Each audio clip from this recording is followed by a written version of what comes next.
Ang mabuting balita ayon kay San Lucas. Samantalang gumaragsa ang mga tao, sinabi ni Jesus, "Napakasama ng langit ito."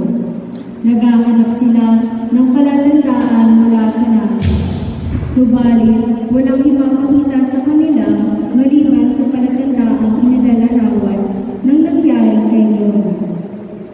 Kung paano naging isang palatandaan si Jonas sa mga taga-Ninive ngayon, gayon din naman maging isang palatandaan sa langit ito ang anak ng tao. Sa araw ng paghuhukom, titindig ang reyna ng timog laban sa langit ito, at sila'y hahatulan niya ng kaparusahan. Sapagkat nanggaling siya sa dulo ng daigdig upang pakinggan ang karunungan ni Solomon. Ngunit higit na liha kay Solomon ang narito. Sa araw ng paghuhukom ay titindig ang mga taga-Ninive laban sa langit ito at hahatulan ng kaparusahan. Sapagkat nagsisi sila dahil sa pangangaral ng Jonas. Ngunit higit na liha kay Jonas ang narito. Ang mabuting balita ng Panginoon. Pinupuri ka namin, Panginoong Jesucristo.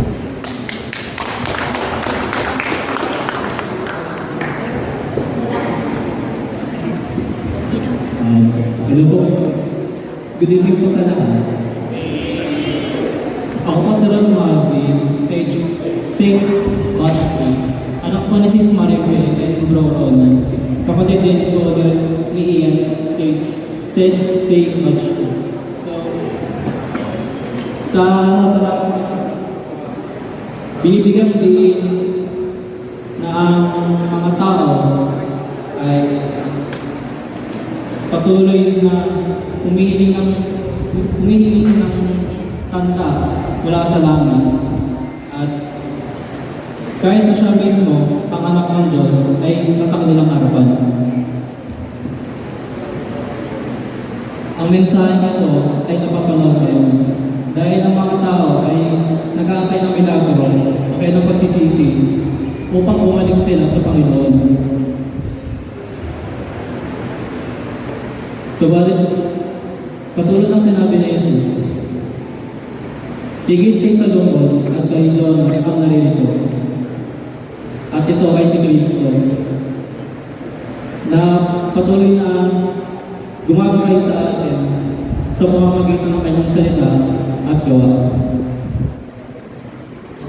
Bilang isang kabataan, mapakita natin na dapat tayo ay laging gumagalang sa ating mga magulang, pagiging matapat sa ating mga gawain at patuloy na magtulong sa ating kapwa. Nung pumasok ako sa SAVE, nalaman ko at napagtanto ko na hindi ko kailangan magsisi o kaya magkaroon pa ng milagro pa sa aking buhay para isa puso ko ang Panginoon at panatiliin ang kanyang mga paraan.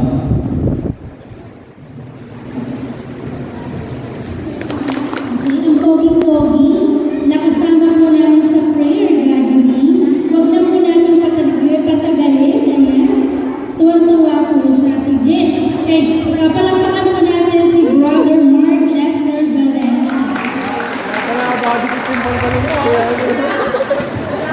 Kaya pala masikip yung pantalon mo, bro, ha? Ang sarap ng pogi-pogi. Kala mo tunay. Kaya pala masikip yung Mga pantalon ni mo. Shepherd. Ay, hindi mo. Teka lang, nananawin ko lang yung pogi-pogi. Minsan lang masabihan ng ibang tao. Bukod sa asawa ko. Anyways. Good evening po, bawat isa. Sa mga nasa likod po, magandang gabi po sa mga nasa harap ng anak. Good evening. Bro, good evening. Anyways, samahan niyo po ako manalangin. Panginoon, magandang gabi po.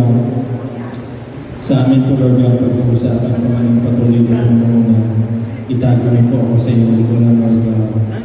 Anoint me, O God, with your double portion of anointing, Panginoon. And I humble myself before you, God, na hindi ko po ito kaya nang hindi ko kasama, Panginoon. Lord, wala po ako kung wala ka, Panginoon. Holy Spirit, you are free to move your God sa aking kalagitnaan. Sa lugar na ito, Panginoon, sabihin mo, Lord God, gamitin mo ang aking bibig, Panginoon, para sabihin ang iyong salita. Muli ako po ay magpapagamit sa iyo. Hindi ko po ito kaya ng wala ka po. Samahan niyo po ako. Hallelujah. Mahalin po ito, God. In Jesus' name pray. Amen. Palapakan po natin sa Lord. Grabe na nakakatawa. Alam niyo po ba yung mga nagsalita kanina? Yung mga nag-pray.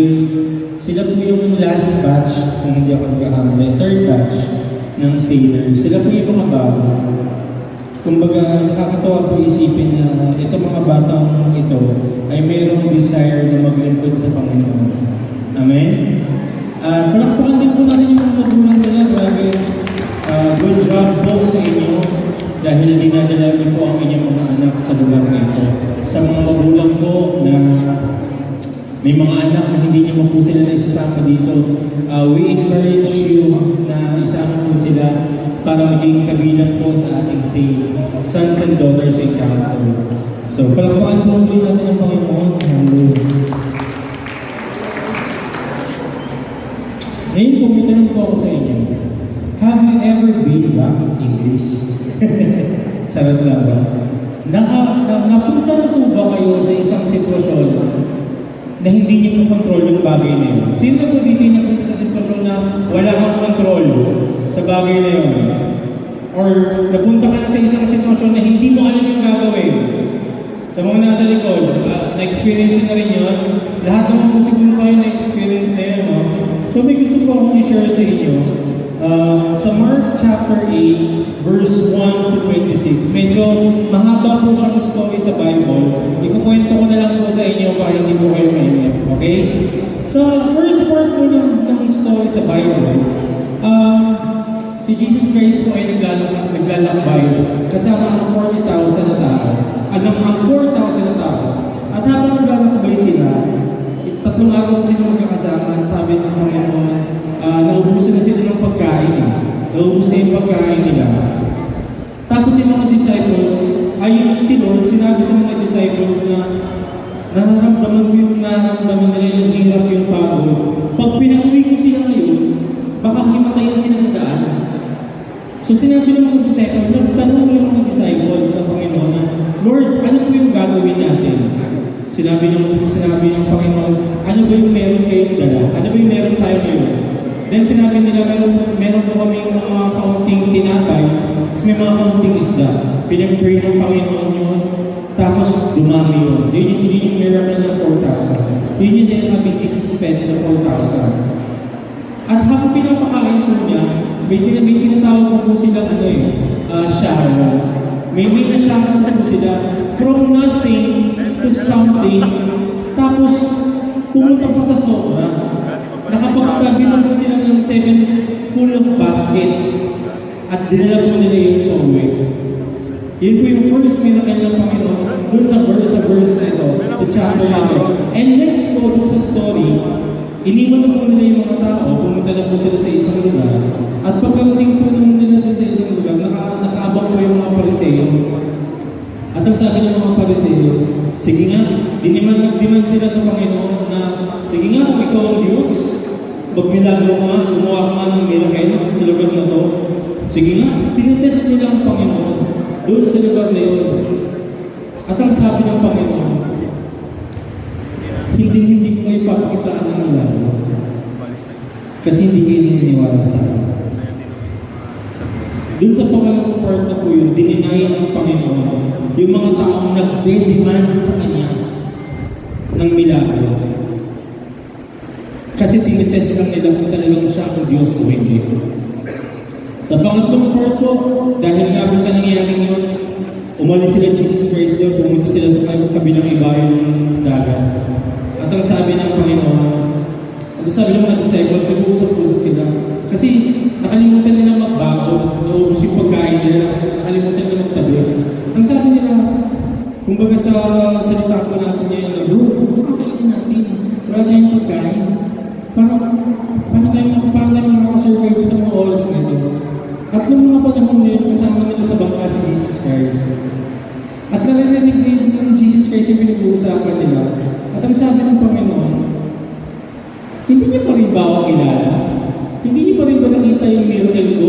Nagpakain ako ng 5,000 nang galing sa wala. Nagpakain ako ng 4,000 nang galing sa wala. Hindi niyo pa rin ba kilala yung Diyos na kasama niyo? At ang panahon po na yun, dumating ang Lord sa isang lugar at nagpagaling po siya ng isang bulag. Yung bulag na po na yun, pinagaling po niya. At ang sabi niya dun sa bulag na yun, kasi galing siya dun sa isang lugar. Ano sabi niya? Which is dun po yung mga pariseo. Ang sabi ng Panginoon sa kanya, nakakita ka na, hinawakan ng Panginoon yung mata niya. Ang sabi ng Panginoon, nakakita ka na ba? Opo, nakikita ko po, maliwanag na maliwanag. Nakikita ko po kayo, nakikita ko po lahat. Mas malinaw pa po sa malinaw. At ang sabi ng Panginoon, sige, tumayo ka, pero huwag ka nang babalik dun sa lugar mo. Huwag ka dun dadaan. Dito ka dumaan, sa ibang daan ka dumaan, huwag ka babalik dun sa pinanggalingan mo. So yun po yung story dun sa Bible na yun. Sa story po sa Bible na yun, madami po may pinarealize sa akin ng Panginoon. At nakakatawa po kasi alam ko po na hindi lang ako ang may kailangan ng word na to. Pero ako po ang walang kinausap ng Panginoon kasi ako po yung unang nakabasa eh. Para po may share siya sa inyo, nabasa ko muna siya. At alam ko kailangan ko din to. Pero I am very, very blessed kasi ginagamit ako ng Panginoon para sa ibang tao. At para po sa akin bilang isang lingkod ng Panginoon, yun po ang isa sa mga reward ko na magamit para sa ibang tao. So, ang title po ng ating pag-asa. Yan. Basahin po natin. 1, 2, 3, go! Is there anything hard for God? Yan po. Pumapunta tayo sa ating message. Meron bang mahirap sa Panginoon? Sino ba naniniwala may mahirap sa Panginoon? Wala. Sino bang naniniwala na walang mahirap sa Panginoon? Yung iba duda pa kayo sa Panginoon? Nagdududa po ba kayo sa Diyos na pinaglilingkuran nyo? Alam mo po, dito po sa Mark chapter 8 verse 4, ang isa po sa pinarealize po sa akin ng Panginoon is for us to ask God. Amen? May mga bagay po tayong wala tayong control. May mga bagay, tulad po ng mga disciples, sabi nila, wala tayong pagkain, ano ipapakain? Panginoon, ano ipapakain natin sa kanila? Pwede naman nila sabihin na, ito, sige, titiin na lang natin ito. Pero hindi. Hindi sila nag-decide sa sarili nila. Bagkus lumapit sila sa Panginoon at tinanong nila ang Panginoon, Lord, ano po ba yung pwede namin gawin? At alam bila sinabi ng Panginoon sa kanila, ibigay niyo sa akin yung meron mo kayo.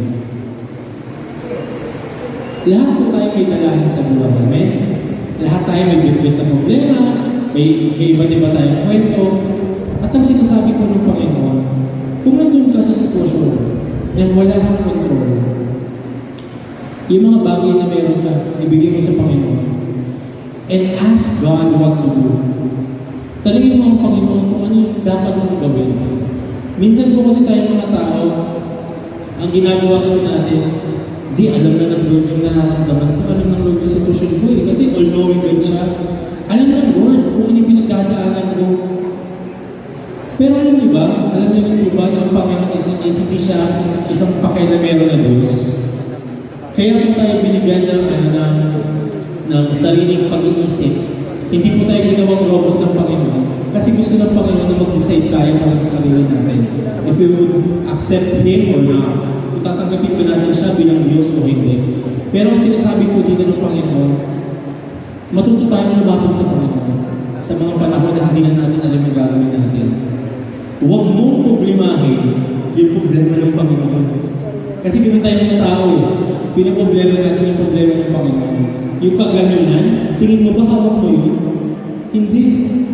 Nasa kamay ng Diyos yun. Anong dapat mong gawin? Lumapit ka sa Diyos. Dalhin mo lahat ng bitbitin mo at ibigay mo sa Kanya.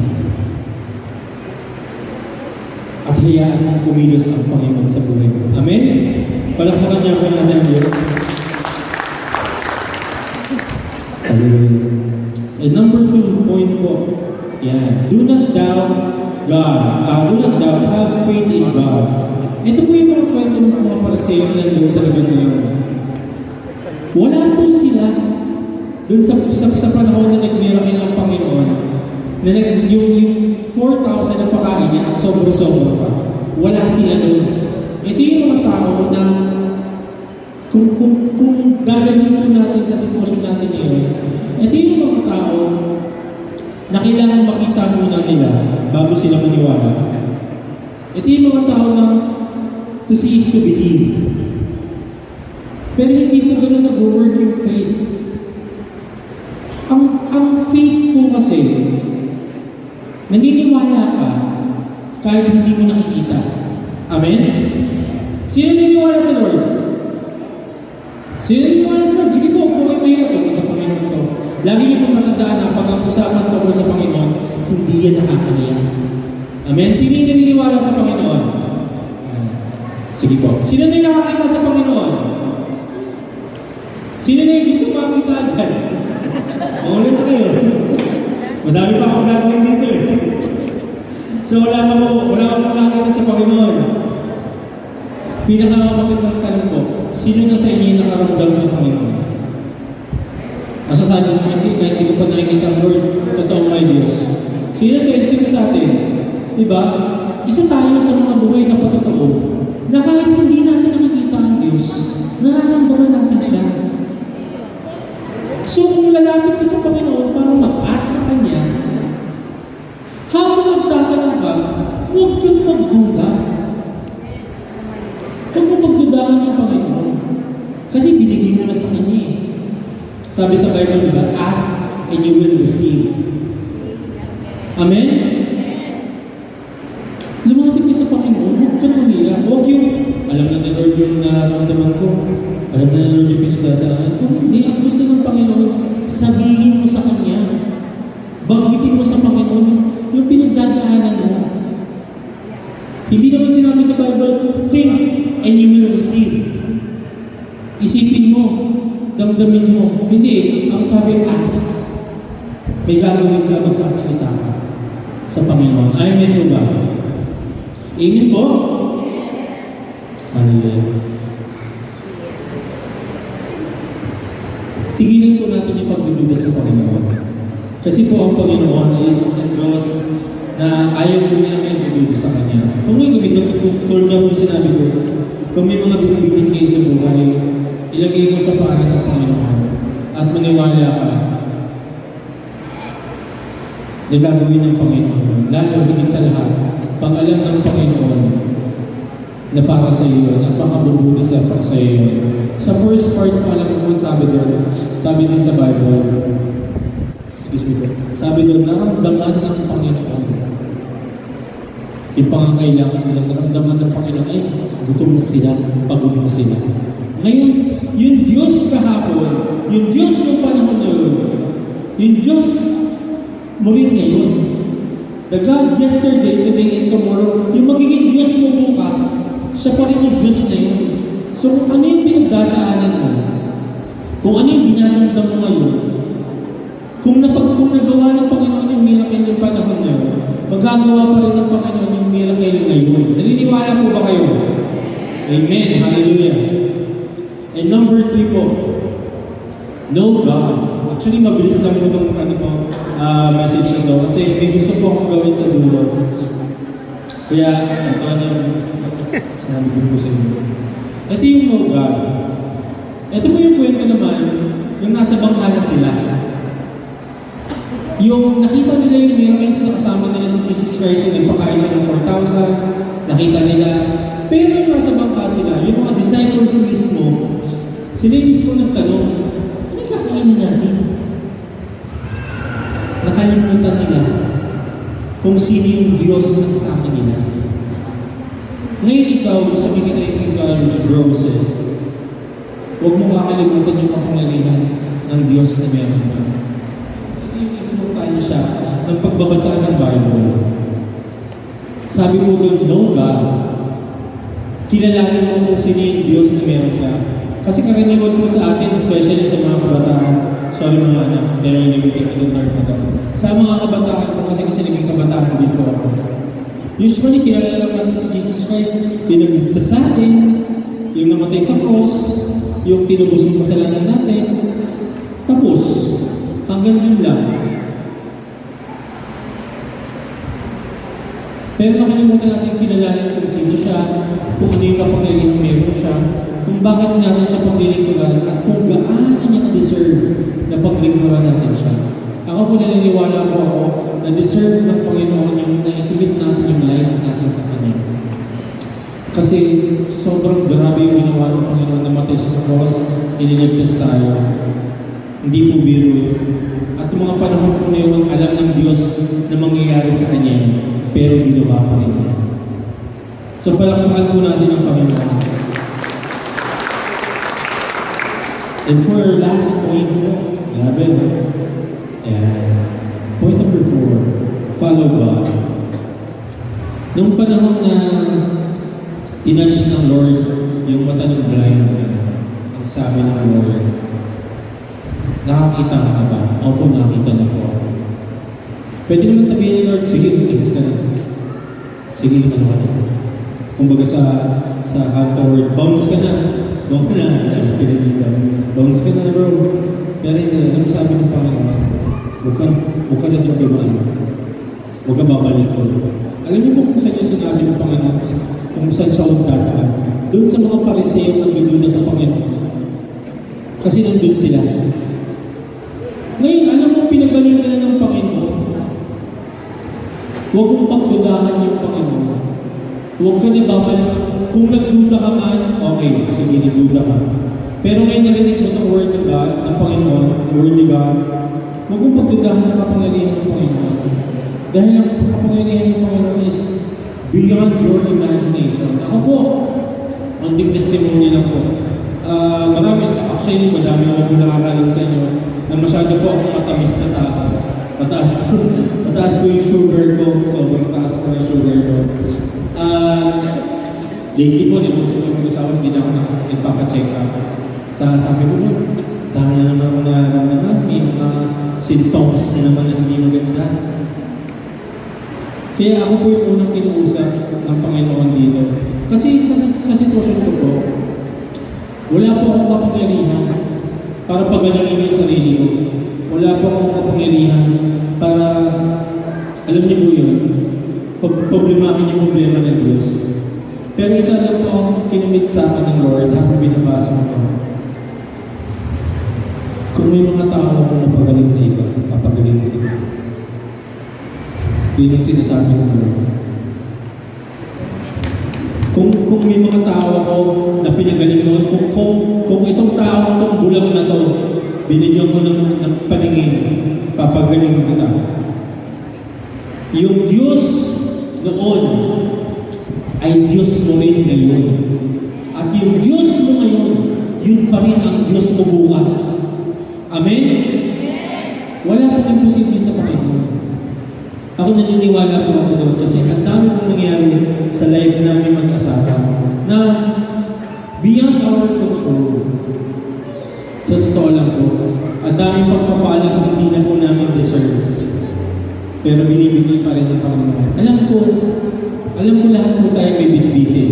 Alam ko lahat po tayo humihingi tayo ng kagalingan sa Panginoon. Ako especially, ako din po. At some of you, I know na kailangan mo ng kagalingan. Panghawakan mo ito. Panghawakan mo yung word ng Panginoon. Panghawakan mo sa salita ng Panginoon. Kasi wala kasi mahirap sa buti. Sino mo naniniwala na walang mahirap sa Diyos? Alam mo, kailangan mo lang kasi talaga mag-ask eh. Lumapit ka sa Lord. Hindi pwede yung ibang tao yung lalapit para sa'yo. Lumapit ka sa Lord. Ilapit mo yung sarili mo sa Panginoon.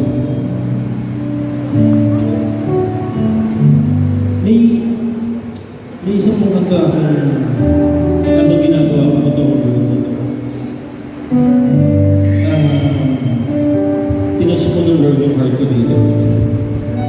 And I would like to remind everyone that there is no heart for God.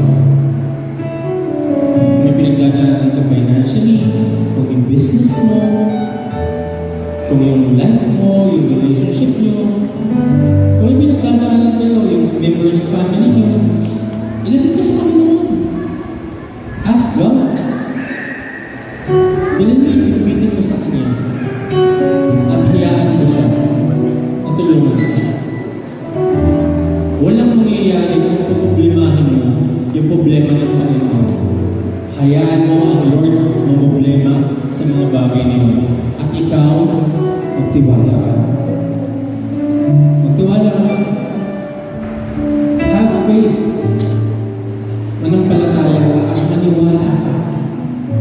Maniwala ka sa Panginoon. Dahil wala ka naging posible sa Panginoon. Kaya habang hinahanap mo yung lyrics, prayer works. Naniniwala kayo prayer works? Amen? Pwede po mga yung imbitahan tumayo. Hindi mo kayo. Isang gesture po ito natin. Gagawin po natin.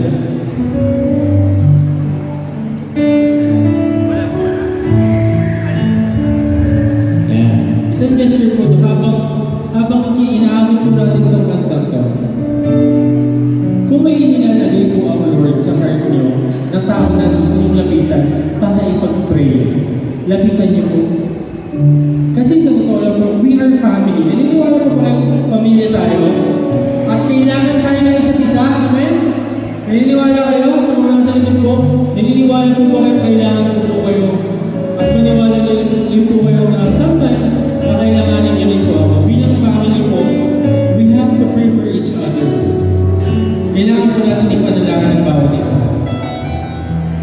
Dahil prayer works. Ako po nung nasa hospital po ako, yung last year po, nasa hospital po ako, hindi po ako makapanalangin kasi gulong-gulo yung isip ko. Walang pumapasok sa isip ko. Alam mo kung sino po nagtawid sa akin? Yung prayer po ng asawa ko. Ngayon po, kung nandito po yung asawa niyo, ipag-pray niyo po yung partner niyo. Kung kahit hindi niyo po partner, pag inilalagay ng Lord, alam mo yung sitwasyon niya, kailangan niya ng prayer, lapitan mo. Pag-pray mo. Prayer works. Ask God. Huwag kang magduda sa Panginoon. Ipagkatiwala mo sa Panginoon. At siya ang bahala sa iyo. Hallelujah. Hallelujah. Habang inaawit po natin ito, paghawakan niyo po, Lord, ang puso ng bawat isa. Hallelujah. Hallelujah, Jesus.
Lord God, sa pagkakataon na Lord God. Lord, I pray, O God, Lord, sa bawat isang member ng aming community, sa po ng aming pamilya, O God.